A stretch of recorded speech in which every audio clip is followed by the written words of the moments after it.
नमस्कार दोस्तों। इस वीडियो में हम डिस्कशन करेंगे। एक टॉपिक है उद्योग है इसके बारे में। और ये महत्वपूर्ण किस लिए है, तो यूपीएससी हो, चाहे यूपी पीसीएस का एग्ज़ाम हो, बिहार पीसीएस का एग्ज़ाम हो, उद्योग से या अर्थव्यवस्था से, भूगोल से, यहाँ सबसे प्रश्न पूछे ही जाते हैं। तो एक बेसिक्स के लिए इस चैप्टर का अध्ययन करेंगे जो कि हमारे लिए महत्वपूर्ण है। क्या आपने कभी यह विचार किया है कि लिखने की अभ्यास पुस्तिका जो आप इस्तेमाल में लाते हैं वह विनिर्माण की लंबी प्रक्रिया के बाद आपके पास पहुंचती है। इसके जीवन की शुरुआत वृक्ष से होती है। उसे काटा जाता है और लुगदी मिल तक ले जाया जाता है। वहां वृक्षों की लकड़ी को संसाधित एवं काष्ठ लुगदी में परिवर्तित किया जाता है। काष्ठ लुगदी को रासायनिक द्रव्य के साथ मिलाया जाता है और अंततः मशीनों के द्वारा कागज के रूप में परिवर्तित कर दिया जाता है। यह कागज प्रेस में जाता है जहां रसायनों से निर्मित स्याही का इस्तेमाल पृष्ठों पर रेखाएं छापने में किया जाता है। इसके उपरांत पृष्ठों को अभ्यास पुस्तिका के रूप में बांधकर व पैक करके बिक्री के लिए बाजार में भेज दिया जाता है। अंत में यह आपके हाथों में पहुंचती है। द्वितीयक क्रियाकलाप या विनिर्माण में कच्चे माल को लोगों के लिए अधिक मूल्य के उत्पादों के रूप में परिवर्तित किया जाता है, जैसा कि आपने देखा लुगदी कागज के रूप में और कागज अभ्यास पुस्तिका के रूप में। ये विनिर्माण प्रक्रिया के दो चरणों को प्रदर्शित करता है। उद्योग का संबंध आर्थिक गतिविधि से है जो कि वस्तुओं के उत्पादन, खनिजों के निष्कर्षण अथवा सेवाओं की व्यवस्था से संबंधित है। इस प्रकार लोहा और इस्पात उद्योग वस्तुओं के उत्पादन से संबंधित है। कोयला खनन उद्योग कोयले को धरती से निकालने से संबंधित है। पर्यटन सेवा देने से संबंधित उद्योग है। तो उद्योग में तीनों चीज़ें आ गई। आर्थिक गतिविधि जो होती है जो कि वस्तुओं के उत्पादन, खनिजों के निष्कर्षण, सेवाओं की व्यवस्था देने से, ये सब उद्योग की पार्ट हैं। चलिए, उद्योगों का वर्गीकरण। उद्योगों का वर्गीकरण कच्चा माल, आकार और स्वामित्व के आधार पर किया जा सकता है। कच्चा माल, आकार और स्वामित्व के आधार पर उद्योग के प्रकार होते हैं।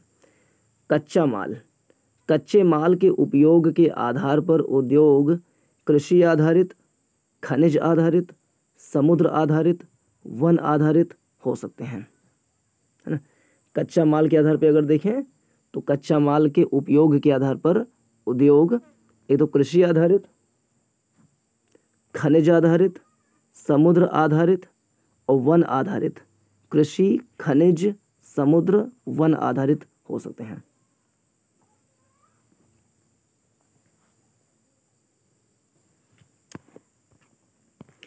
कृषि आधारित उद्योग कच्चे माल के रूप में वनस्पति और जंतु आधारित उत्पादों का उपयोग करते हैं।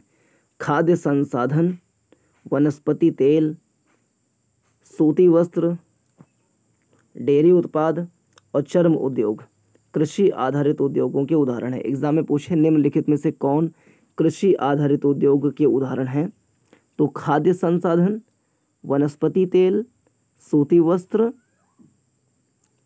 है ना, डेयरी उत्पाद, चर्म उद्योग, ये सब के सब कृषि आधारित हैं। खनिज आधारित उद्योग प्राथमिक उद्योग हैं जो खनिज अयस्कों का उपयोग कच्चे माल के रूप में करते हैं। इन उद्योगों के उत्पाद अन्य उद्योगों का पोषण करते हैं। अयस्क से निर्मित लोहा खनिज आधारित उद्योग का उत्पाद है। यह कई अन्य उत्पादों के विनिर्माण के लिए कच्चे माल के रूप में प्रयुक्त किया जाता है, जैसे भारी मशीन, भवन निर्माण सामग्री, रेल के डिब्बे बनाने में। समुद्र आधारित उद्योग सागरों और महासागरों से प्राप्त उत्पादों का उपयोग कच्चे माल के रूप में करते हैं। समुद्री खाद्य प्रसंस्करण उद्योग और मत्स्य तेल निर्माण इसके कुछ उदाहरण हैं। वन आधारित उद्योग वनों से प्राप्त उत्पाद का उपयोग कच्चे माल के रूप में करते हैं। लुगदी एवं कागज, औषध, रसायन, फर्नीचर और भवन निर्माण वनों से संबंधित उद्योग हैं। आकार, आकार के आधार पर उद्योग उद्योग के आकार का तात्पर्य निवेश की गई पूंजी की राशि, नियोजित लोगों की संख्या और उत्पादन की मात्रा से है। इंपॉर्टेंट है ये सब यूपीएससी के लिहाज से। एक एक लाइन। उद्योग के आकार का तात्पर्य क्या है? 3 चीजों से है। निवेश की गई पूंजी का आकार क्या है, नियोजित लोगों की संख्या और उत्पादन की मात्रा। आकार के आधार पर उद्योगों को 2 भागों में बांटा जा सकता है। आकार के आधार पे उद्योग 2 भागों में बांटा जा सकता है, लघु आकार के उद्योग और बृहद आकार के उद्योग। कुटीर या घरेलू उद्योग छोटे पैमाने के उद्योग हैं जिसमें दस्तकारों के द्वारा उत्पादों का निर्माण हाथ से होता है। एग्जाम्पल में टोकरी बुनाई, मिट्टी के बर्तन, अन्य हस्तनिर्मित वस्तुएं कुटीर उद्योगों के उदाहरण हैं। बड़े पैमाने के उद्योग जो बड़ी मात्रा में वस्तुओं का उत्पादन करते हैं, उनकी तुलना में छोटे पैमाने के उद्योग कम पूंजी व प्रौद्योगिकी का उपयोग करते हैं। बड़े पैमाने के उद्योगों में पूंजी का निवेश अधिक और प्रयुक्त प्रौद्योगिकी उच्च स्तरीय होती है। रेशम बुनाई और खाद्य प्रक्रमण उद्योग लघु पैमाने के उद्योग हैं। ऑटोमोबाइल और भारी मशीनों का उद्योग बड़े पैमाने के उद्योग हैं। स्वामित्व के आधार पर उद्योगों को निजी क्षेत्र, राज्य स्वामित्व अथवा सार्वजनिक क्षेत्र, संयुक्त क्षेत्र और सहकारी क्षेत्र में वर्गीकृत किया गया है। निजी, राज्य, संयुक्त क्षेत्र और सहकारी क्षेत्र। निजी, सार्वजनिक और दोनों मिला के संयुक्त और सहकारी। निजी क्षेत्र के उद्योग का स्वामित्व और संचालन या तो एक व्यक्ति या व्यक्तियों के समूह द्वारा किया जाता है। सार्वजनिक क्षेत्र के उद्योगों का स्वामित्व और संचालन सरकार के द्वारा किया जाता है, जैसे हिंदुस्तान एरोनॉटिक्स लिमिटेड और steel authority of India limited. संयुक्त क्षेत्र के उद्योगों का स्वामित्व और संचालन राज्य और व्यक्ति अथवा व्यक्तियों के समूह द्वारा होता है। मारुति उद्योग लिमिटेड संयुक्त क्षेत्र का उद्योग उदाहरण है। सहकारी क्षेत्र के उद्योगों का स्वामित्व और संचालन कच्चे माल के उत्पादकों या पूर्तिकारों, कामगारों अथवा दोनों द्वारा होता है। आनंद मिल्क यूनियन लिमिटेड और सुधा डेयरी सहकारी प्रक्रम के उत्तम उदाहरण हैं। सुधा डेयरी ये सहकारी क्षेत्र में सुधा डेयरी के एक उदाहरण है। उद्योगों की अवस्थिति को प्रभावित करने वाले कारक। उद्योग कहाँ पे लगेंगे, उसको ये कुछ कारक हैं जो प्रभावित करते हैं। जहाँ पे ये चीज़ें उपलब्ध होंगी तो वहाँ पे उद्योग अवस्थित होंगे। जैसे कि हम बोले कच्चा माल, श्रम, पूंजी, बाजार, जल, संचार, परिवहन, भूमि, विद्युत। ये चीज़ें जहाँ पे उपलब्ध होंगी तो कच्चे माल वहाँ पे उद्योगों को लगाने में सहूलियत होगी। वे कारक जो उद्योगों की अवस्थिति को प्रभावित करते हैं, कच्चे माल की उपलब्धता, भूमि, जल, श्रम, शक्ति, पूंजी, परिवहन, बाजार हैं। उद्योग उन्हीं स्थानों पर केंद्रित होते हैं जहां इनमें से कुछ या सभी कारक आसानी से उपलब्ध होते हैं। कभी कभी सरकार कम दाम पर विद्युत उपलब्धता, कम परिवहन लागत, अन्य अवसंरचना जैसे प्रोत्साहन प्रदान करती है ताकि पिछड़े क्षेत्रों में भी उद्योग स्थापित किया जा सके। औद्योगिकरण से प्रायः नगरों और शहरों का विकास एवं वृद्धि होती है। औद्योगिक तंत्र में निवेश, प्रक्रम और निर्गत शामिल होते हैं। ये 3 चीज़ें, निवेश, प्रक्रम और निर्गत, इसे कहते हैं औद्योगिक तंत्र। पहले लगाए कुछ, निवेश किए। निवेश में क्या होगा, भूमि, जल, शक्ति, श्रम, पूंजी, ये सब चीज़ लगा दिए। फिर उसको बनाएंगे प्रक्रम, और फिर लास्ट में जो फाइनल गुड्स निकला वो हो गया निर्गत। इसे कहते हैं औद्योगिक तंत्र। औद्योगिक तंत्र में निवेश, प्रक्रम और निर्गत शामिल होते हैं। ये तीनों क्या है, उनकी परिभाषा दिया हुआ है। निवेश में क्या क्या चीज़ें हैं, कच्चे माल, श्रम, भूमि की लागत, जल की उपलब्धता, परिवहन, विद्युत, अन्य अवसंरचना, ये सब है निवेश। इसकी आवश्यकता होगी। प्रक्रम में कई तरह के क्रियाकलाप शामिल हैं जो कच्चे माल को परिष्कृत माल में परिवर्तित करते हैं। निर्गत अंतिम उत्पाद और इससे अर्जित आय है। सूती वस्त्र उद्योग के संदर्भ में कपास, मानव श्रम, कारखाना, परिवहन लागत, निवेश हो सकते हैं। प्रक्रमों में ओटाई, कटाई, बुनाई, रंगाई, छपाई शामिल हो सकते हैं। कमीज जिसे आप पहनते हैं वह उत्पादन है। औद्योगिक प्रदेश क्या होते हैं? औद्योगिक प्रदेश का विकास तब होता है जब कई तरह के उद्योग एक दूसरे के निकट स्थित होते हैं और वे अपनी निकटता के लाभ आपस में बांटते हैं। विश्व के प्रमुख औद्योगिक प्रदेश पूर्वोत्तर अमेरिका, पश्चिमी और मध्य यूरोप, पूर्वी यूरोप और पूर्वी एशिया हैं। मुख्य औद्योगिक प्रदेश अधिकांशतः शीतोष्णकटिबंधीय क्षेत्रों, समुद्री पत्तनों के समीप और विशेष तौर पर कोयला क्षेत्रों के निकट स्थित होते हैं। ठीक है, यहाँ देखें विश्व के प्रमुख औद्योगिक प्रदेश हमको कहाँ कहाँ देखने को मिलेंगे। कुछ स्थल भी हैं, उनको भी देख लें, क्योंकि कई बार आईएएस में जो है मैचिंग कराने के लिए आता है कि कौन सा कहाँ पे है। तो ये है विश्व के कुछ प्रमुख औद्योगिक प्रदेश। अगर पहले एशिया की बात कर लें या यूरोप की बात कर लें, पश्चिमी यूरोप में इसका संकेंद्रण है। पिट्सबर्ग नाम का जो स्थान है ये रूस का एक शहर है। मॉस्को भी औद्योगिक प्रदेश है। डोनबास ये है यूक्रेन का। यूराल का इलाका, कुजबास, ये सब जो क्षेत्र देख रहे हैं सब उद्योगों के लिए प्रसिद्ध हैं। फिर यहाँ पे फरगना का इलाका, घाटी, गंगा घाटी। चाइना में बात करें तो मंचूरिया, बीजिंग, ये सभी इलाके में खूब उद्योग हैं। कोरिया में उद्योग हैं।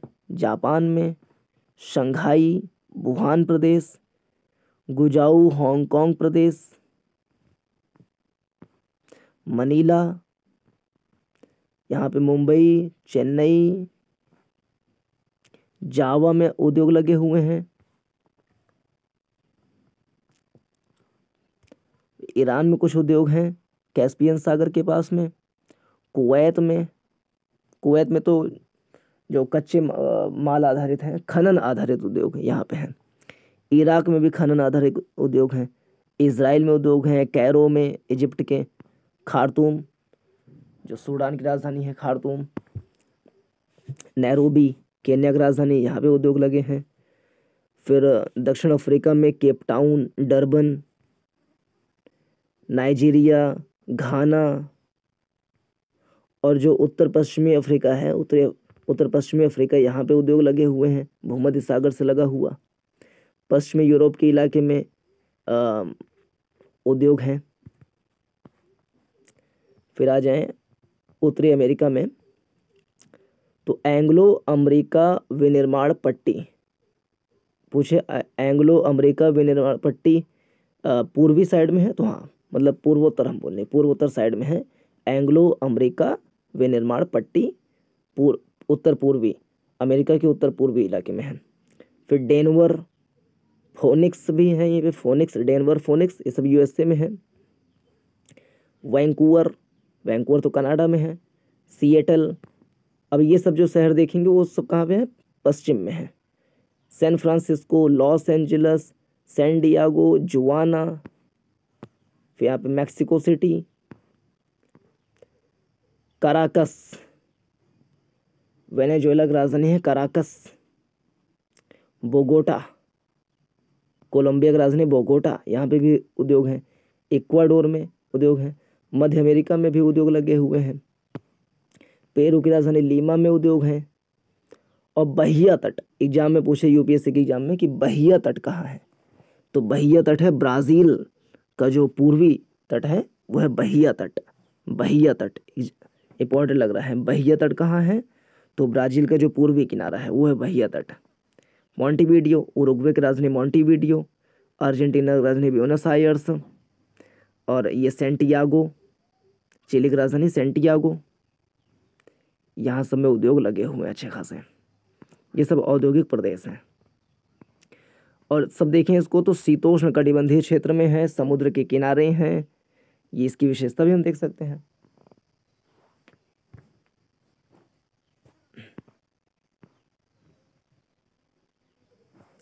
भारत में अनेक औद्योगिक प्रदेश हैं, जैसे मुंबई पुणे समूह, बेंगलोर तमिलनाडु प्रदेश, हुगली प्रदेश, अहमदाबाद वडोदरा प्रदेश, छोटा नागपुर औद्योगिक प्रदेश, विशाखापट्टनम गुंटूर औद्योगिक प्रदेश, गुड़गांव दिल्ली मेरठ औद्योगिक प्रदेश, कोल्लम तिरुवनंतपुरम औद्योगिक प्रदेश, ये सब भारत के हैं औद्योगिक प्रदेश। यूपीएससी की एग्जाम में ऐसे पूछे, निम्नलिखित में से कौन भारत के औद्योगिक प्रदेश में शामिल हैं, है ना, तो नाम ध्यान रहे।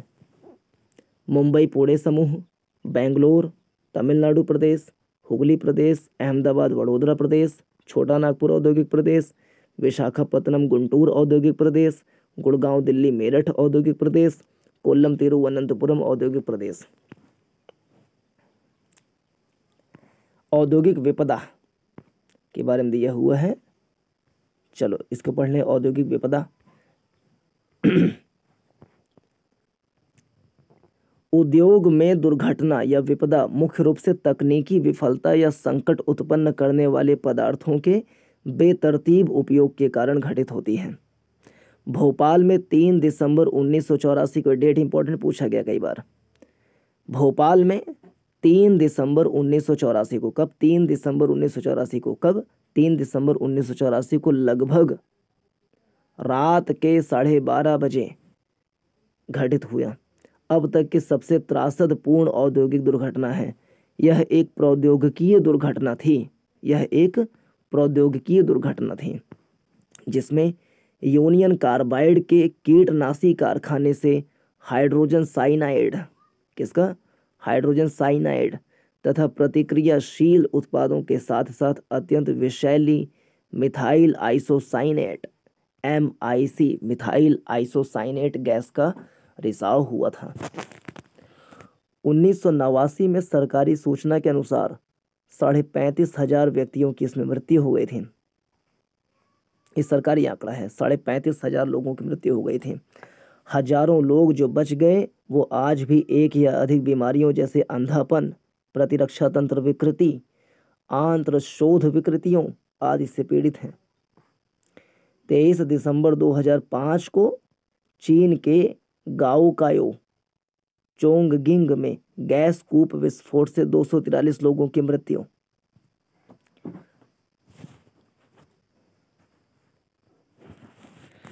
तथा 9,000 लोग दुर्घटनाग्रस्त हो गए और इन स्थानों से 64,000 लोगों को विस्थापित किया गया। कई लोग विस्फोट के बाद ना भाग सकने के कारण मर गए। वे जो समय पर भाग पाए उनकी आंखें, त्वचा, फेफड़े गैस से क्षतिग्रस्त हो गए। जोखिम कम करने के उपाय क्या हैं? कभी आईएएस में से क्वेश्चन पूछे, निम्नलिखित में से कौन औद्योगिक जोखिम को कम करने के उपाय में शामिल है? पहला, घने बसे आवासीय क्षेत्रों को औद्योगिक क्षेत्रों से अलग बहुत दूर रखा जाना चाहिए। ठीक, उद्योगों के समीप बसने वाले लोगों को दुर्घटना होने की स्थिति में विषैले या खतरनाक पदार्थों के संग्रहण और उनके संभव प्रभावों का ज्ञान होना चाहिए।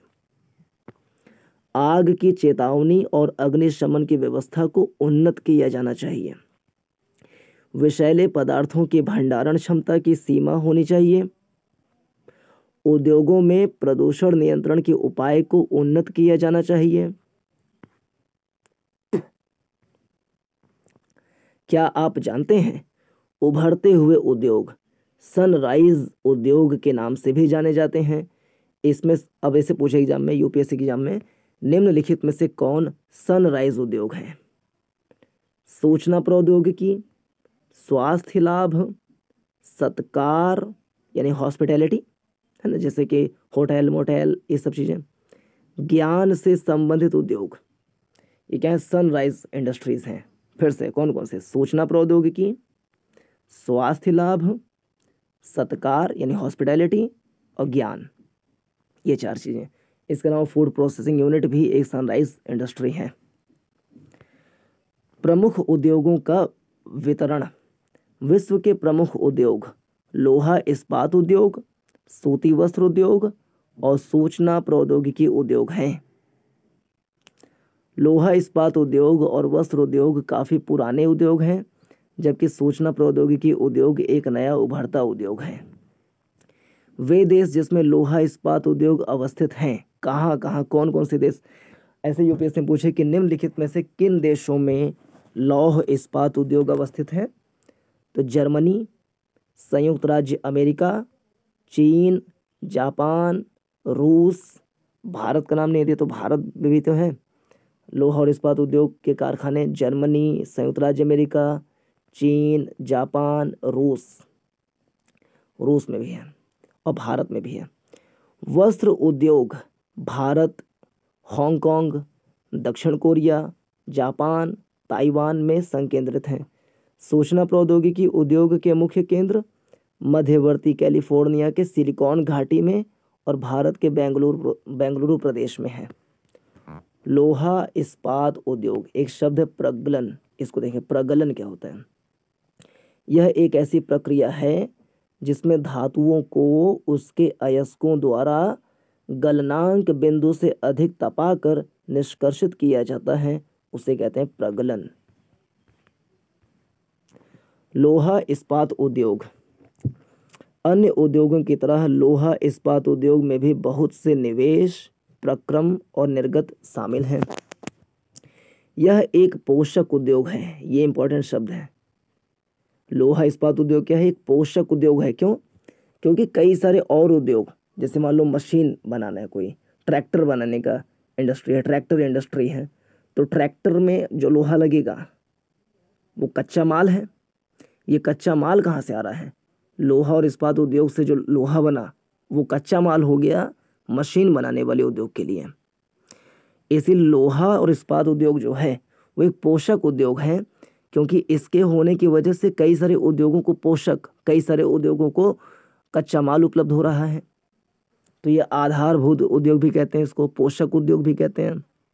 सब कॉन्सेप्ट है, एग्जाम में आ सकते हैं, आते भी हैं।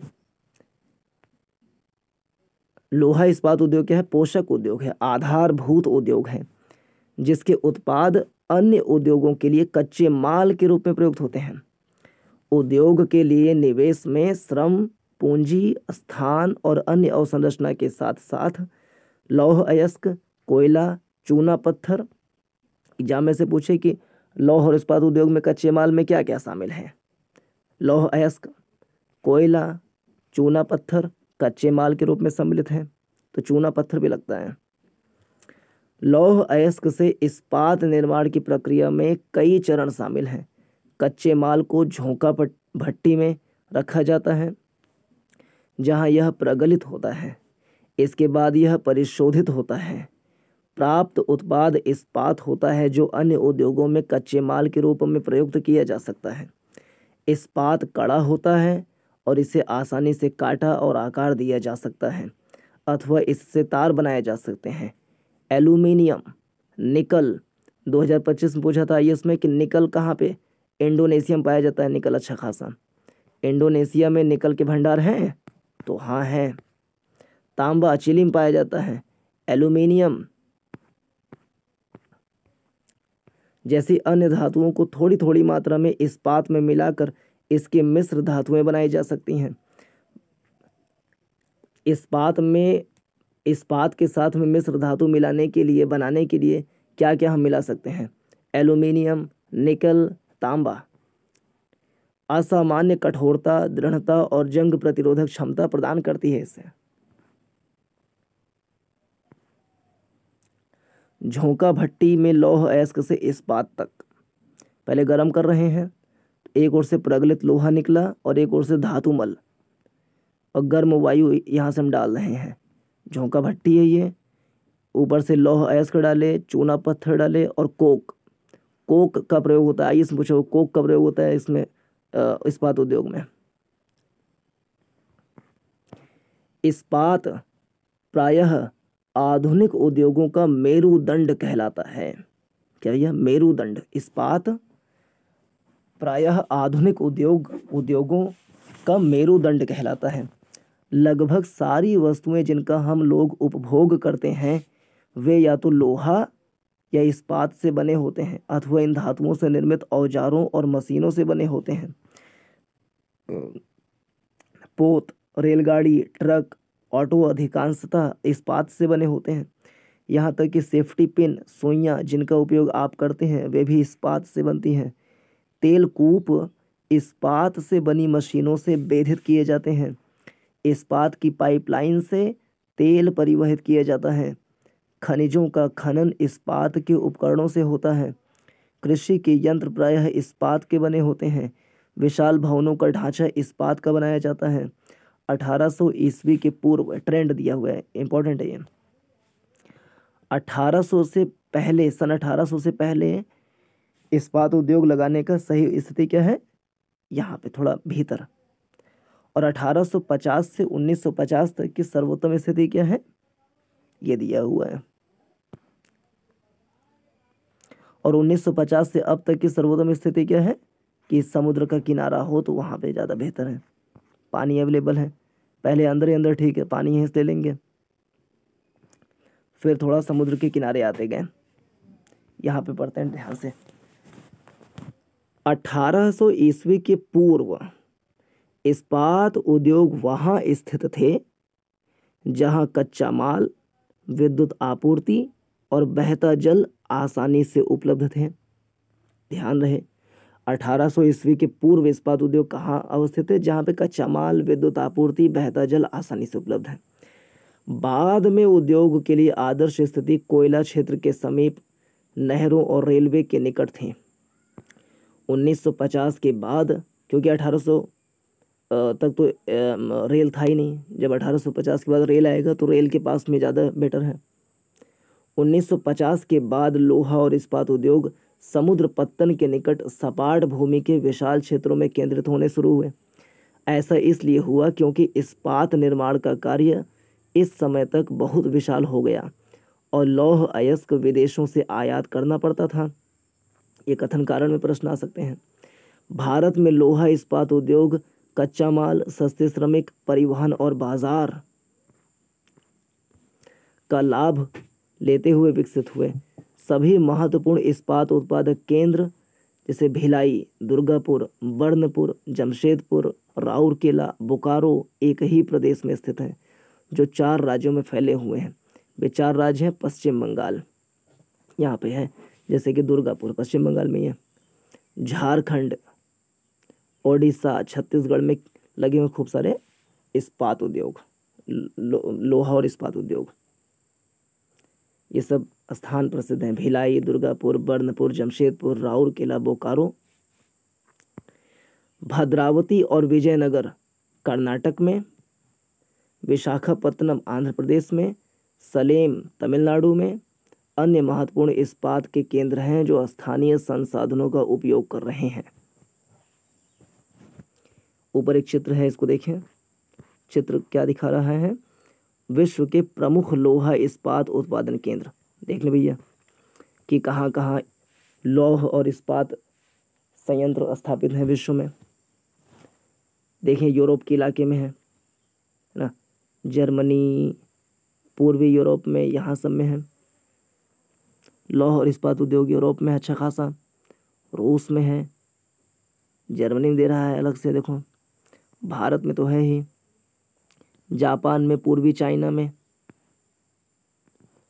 ऑस्ट्रेलिया में पूर्वी इलाके में, दक्षिण अफ्रीका में, ब्राज़ील में भी है लौह इस्पात उद्योग, और ये उत्तर पूर्व यूएसए में, फिर कहीं कहीं पॉइंट कनाडा में भी है, थोड़ा सा पश्चिमी यूएसए में भी है। ओके, जमशेदपुर के बारे में। 1947 से पूर्व भारत में केवल एक इस्पात का कारखाना था। आइए इसमें से प्रश्न आते हैं।